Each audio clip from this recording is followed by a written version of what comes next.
E aí, gente, voltando à segunda parte da aula 1, nós falamos da oclusão da cerebral anterior, que consiste na paresia da perna contralateral. Podemos ter alterações vesicais, inclusive distúrbio de comportamento, principalmente se pegar ambos lobos frontais.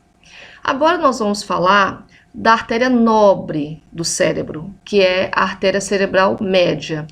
Ela irriga os 2/3 de cada hemisfério cerebral. Ela se divide na parte superior e na parte inferior, que eu coloquei aqui no slide, mas eu não vou exigir que vocês saibam cada uma. Mas eu vou exigir sim que vocês saibam o quadro clínico de uma oclusão de tronco de cerebral média. Aquela parte em que logo ela pode ser ocluída logo no início, antes dela emitir os ramos perfurantes, então é mais grave, mas o mais comum é que ela seja ocluída depois que ela emite os ramos perfurantes dela, antes dela se bifurcar nos ramos superior e inferior, tá? Você vai ter uma hemiparesia contralateral à lesão, completa, que inclui a face, o braço e a perna. Vai ter alteração de campo visual, vai ter uma hemenopsia homônima. Por quê? Normalmente, a gente vincula o déficit visual ao lobo occipital, que é irrigado pela cerebral posterior. A gente vai ver logo adiante. Por que temos aqui uma hemenopsia homônima contralateral? Porque nós temos radiações visuais que chegam da retina, elas sobem pelo lobo parietal e vão parar no lobo occipital. Por isso que, mesmo na oclusão da cerebral média, nós vamos ter também uma hemenopsia homônima contralateral. Vamos ter uma perda de algumas funções sensoriais corticais, nós vamos ter uma espécie de dislexia, tá? A pessoa vai ter uma dificuldade na grafia, vai ter uma dificuldade em reconhecer no tato o que está escrevendo na sua mão, qual objeto está na sua mão, a pessoa tem dificuldade de reconhecer, ela tem uma heminegligência, ela vai ter dificuldade de entender que a outra metade do corpo dela faz parte dela, e se o hemisfério dominante estiver lesado, vai ter uma afasia. Vai ter uma afasia mista. Se pegar tronco de cerebral médio, vai ter uma afasia mista. Vai ter tanto de compreensão quanto de expressão, ok? Então, esse é o quadro clínico de uma oclusão de tronco cerebral médio. Aqui nós temos uma tomografia mostrando um infarto de cerebral médio. Vocês observam que ele pulpa os gânglios da base. Então, eu sei que a oclusão foi depois dele emitir os ramos perfurantes que irrigam os gânglios da base. Então, esse paciente teve um infarto em seu hemisfério dominante. Sabemos que de 80% a 90% dos pacientes, eles têm o hemisfério dominante à esquerda. Então, a maioria vai ter a área da linguagem no hemisfério esquerdo. Esse paciente vai ter uma afasia mista, porque vai pegar tanto a área de Broca, que é mais anterior-superior, quanto a área de Wernicke, que é mais inferior-posterior. Vai ter uma hemiparesia contralateral, ou seja, se o infarto é do lado esquerdo, a hemiparesia dele vai ser do lado direito. E vai ser completa, porque vai pegar toda a metade do corpo dele. E vai ser proporcionada, porque o grau de déficit motor vai ser igual, tanto na perna quanto no braço. Vai ter a hemenopsia homônima, vai ter a afasia mista, que eu te falei, pode ter também dispraxias, que é a perda da capacidade de realizar tarefas mais complexas, e pode ter uma heminegligência. Ok? Esse é o quadro clínico de uma oclusão de cerebral média esquerda.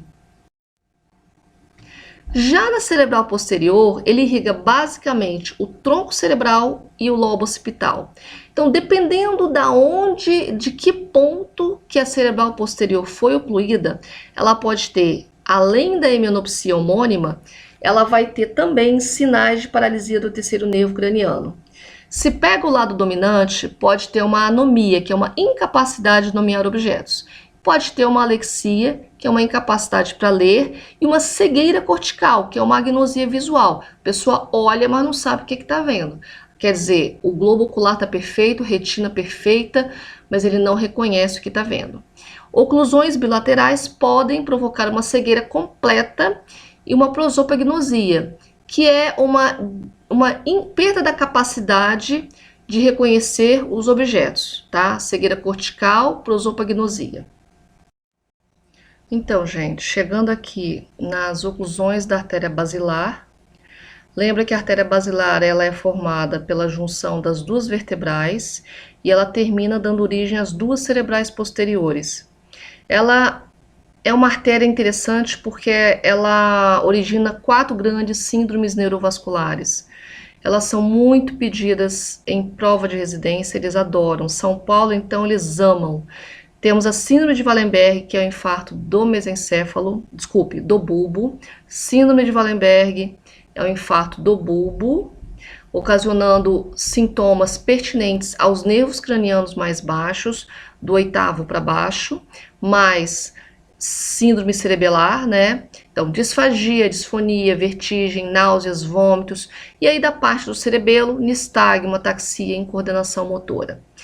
E hemiplegia contralateral. A síndrome de Weber, sim, a síndrome de Weber e a síndrome de Benedict, elas decorrem de um infarto do mesencéfalo. A de Weber e de Benedict são bem parecidas, só que a de Benedict é pior, porque ela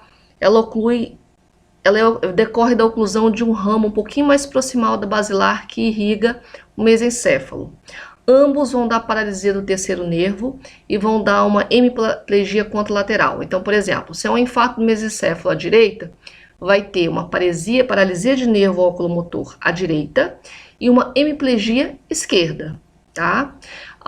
O Locked-in Syndrome, ou síndrome do encarceramento, é um infarto não digo fatal, mas um infarto grave de face ventral da ponte, em que a pessoa fica tetraplégica, perde todas as funções do mesencéfalo para baixo, fica preservado somente o movimento dos olhos e as funções corticais. Então é um pseudocoma, ele era conhecido como pseudocoma. A pessoa não verbalizava, ela não conseguia se mexer, ela só se comunicava com os olhos. Então, às vezes, a gente já peguei caso de encarceramento e a gente fez o diagnóstico diferencial com o eletroencefalograma, porque a pessoa não se comunicava. E não é bonitinho igual nos filmes, que a pessoa dá umas piscadinhas e aí consegue se comunicar com a gente, não. No início a pessoa estava muito sonolenta, então a gente não sabia se ela estava consciente ou não. E o eletroencefalograma mostrou uma preservação da atividade cortical. E aí era uma época que estava difícil, não tinha, o serviço não tinha ressonância, tinha só a tomografia, mas o aparelho estava com defeito. Então a gente teve que fazer o diagnóstico clínico com a ajuda do eletroencefalo. É claro que depois a gente conseguiu confirmar isso com o exame de imagem, tá?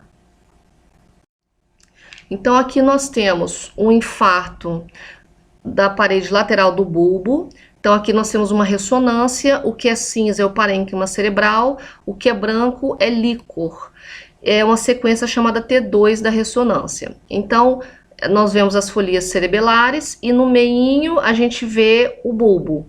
E na parte esquerda a gente vê uma mancha branca que é o infarto, ocasionando a síndrome de Wallenberg. Aqui já é o mesencéfalo, vejam a silhueta do Mickey. O branquinho é o infarto, é a lesão, tá? Em cima a gente tem um esqueminha. Então vai dar uma paralisia de terceiro nervo com uma hemiplegia contralateral. A gente vai ter uma paralisia do terceiro nervo do lado esquerdo com uma hemiplegia ou hemiparesia direita. Na síndrome de Benedict, vocês veem que a área infartada é maior, pega mais da orelha do Mickey, quer dizer, além de pegar mais da orelha do Mickey, pega a parte central do mesencéfalo.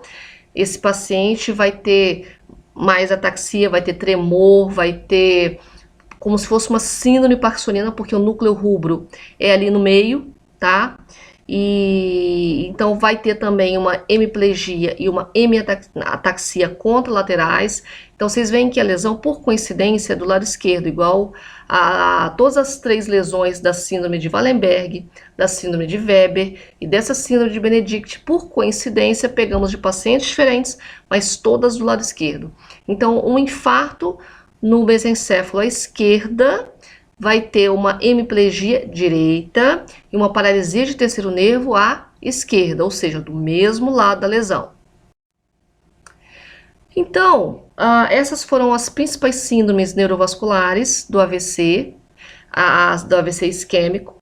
O que a gente objetiva com o tratamento? Isso aqui já é um preâmbulo para a segunda parte da aula, que é o tratamento, né? O objetivo primordial é a neuroproteção, porque não é como o infarto cardíaco. No infarto cardíaco você consegue, como são fibras musculares, você consegue regenerar com mais facilidade. Já não acontece da mesma forma no parênquima cerebral. Então o que a gente tenta fazer? O que está necrosado já era, não tem como reverter. Mas podemos salvar a chamada área de penumbra, que é aquela área em que você não tem ainda um infarto estabelecido, você não tem necrose ainda, você tem apenas uma oligoemia, uma redução da perfusão. Assim, a intervenção terapêutica precoce é de extrema importância para reverter ou reduzir a área de lesão e a progressão do infarto. Então, a neuroproteção começa evitando hipertermia, hipotensão, hipo ou hiperglicemia. No caso do AVC, a hipoglicemia é muito pior do que a hiperglicemia.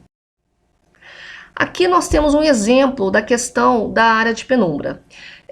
Na figura de cima, a gente vê o que está em cinza é a ressonância, a difusão. DWI é a sigla para dizer que é a sequência por difusão. Lembra que ressonância tem T1, T2, T1 com contraste, flare, tem a difusão.